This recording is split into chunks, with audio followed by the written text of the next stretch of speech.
Shane, you said it best. If you don't have a reason to be there, your mindset's wrong.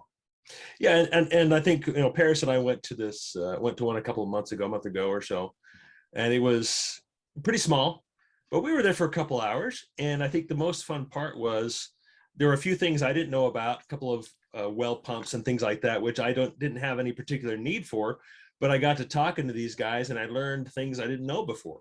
So at a minimum, go spend some time just wandering and talking. These vendors, they love to talk. I mean, they love telling you about their products. They're very passionate about it, just as we are about prepping and preparedness. And so you'll have a good time just getting to know people, and that's one thing I realized again that I had missed out from PrepperCon before, is just connecting with people. And who knows, you might make a very valuable connection for your preps. Whether you make a purchase there, I mean, that doesn't matter, but the information is going to be invaluable in the relationships.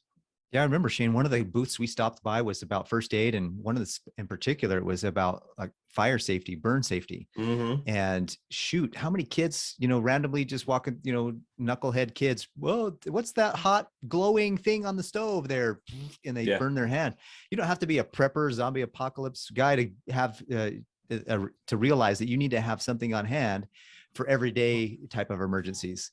And we picked up a bunch of that stuff. We got a bunch of that stuff ourselves from Gavin. We bought from Gavin. There, you remember Gavin? There's Scott. Yep. We bought. Shout out to Shield Safety. Yes. Shield Safety. Shield-safety.com. Yeah, they're great. Yep. They're great. Fantastic stuff. So this is the kind of event where you come and you learn something and you grow.